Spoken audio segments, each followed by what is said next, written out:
നമസ്കാരം. അപ്പോൾ ഇന്ന് രാവിലെ കഴിക്കാൻ വന്നത് ഇന്നലത്തെ അപ്പത്തിൻ്റെ മാവുണ്ടായിരുന്നു.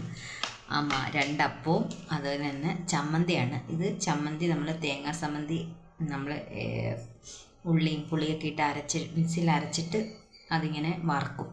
എന്ന് വെച്ചാൽ ജസ്റ്റ് വെറുതെ ഒന്ന് ചെറിയ കുഞ്ഞു തീയിൽ കുറച്ച് എണ്ണ ഒഴിച്ചിട്ട് ഒന്ന് വറുത്ത് എടുക്കുന്ന ചമ്മന്തി കേട്ടോ.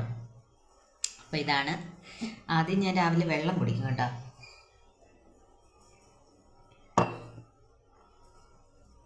കുറച്ചേറെ വെള്ളം കുടിക്കും. തൈറോയിഡിൻ്റെ ഗുളികയൊക്കെ കഴിക്കുന്നുണ്ട്. 75ൻ്റെ ഗുളികയാണ് കഴിക്കുന്നത്. കുറേ വർഷങ്ങൾക്ക് മുമ്പ് എനിക്ക് തൈറോയിഡൊക്കെ വന്നിട്ടുണ്ടായിരുന്നു. അത് ഞാൻ തന്നെ അങ്ങോട്ട് പറഞ്ഞ് ഡോക്ടറെ കൊണ്ട് ചെക്ക് ചെയ്യിച്ചതാണ്. അപ്പം അതിൻ്റെ ഡീറ്റെയിൽ വീഡിയോ ഒക്കെ വേണമെങ്കിൽ പറഞ്ഞാൽ മതി കേട്ടോ, ഞാനൊരു ദിവസം പറയാം. അപ്പം ഇതാണ് ചമ്മന്തി. അപ്പോൾ എത്തിക്കാം. അതിൻ്റെ കൂടെ ഞാനിന്ന് പനങ്കൽക്കണ്ട് ഇട്ടൊരു കാപ്പി അനത്തിയിട്ടുണ്ട്. അതും കൂടെ കുടിക്കണം.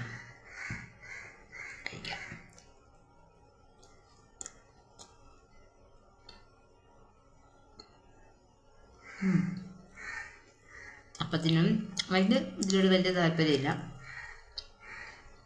ചമ്മന്തിക്ക് പുളി മുന്നിട്ട് നിൽപ്പുണ്ട്. അപ്പോൾ പുളി ഇച്ചിരി നമ്മൾ അരയ്ക്കുമ്പോൾ കുറച്ചാൽ മതി. ഇങ്ങനെ എടുക്കുവാണ്. സാധാരണ അപ്പച്ചമ്മന്തി അല്ല ഇത്. അത് ചോറിന് കൊടുത്ത് വിടുന്ന ചമ്മന്തിയാണ്. അത് നമ്മൾ ജസ്റ്റ് ഒന്ന് എൻ്റെ അമ്മ ഇതുവരെ കടു വറുത്ത് ഇങ്ങനെ വറുത്തെടുക്കും. അമ്മ നാട്ടിൽ ചെക്കപ്പിനൊക്കെ വരുന്ന സമയത്ത്, ക്യാൻസറിൻ്റെ ചെക്കപ്പിനൊക്കെ വരുന്ന സമയത്ത് അമ്മ ഇതുപോലെ ചമ്മന്തി ഉണ്ടാക്കിക്കൊണ്ടാണ് തിരിച്ചു പോകുന്നത്. എന്ന് വെച്ചാൽ അമ്മ നന്നായിട്ട് കടു വറുത്ത് നല്ല രസത്തിലെടുക്കും. അമ്മ നല്ലൊരു കുക്ക, നല്ലൊരു പാചകം ചെയ്യും. നല്ല കൈപ്പുണ്യമാണ്. അപ്പം മറ്റൊരു വീഡിയോ ആയിട്ട് പിന്നീട് വരാം.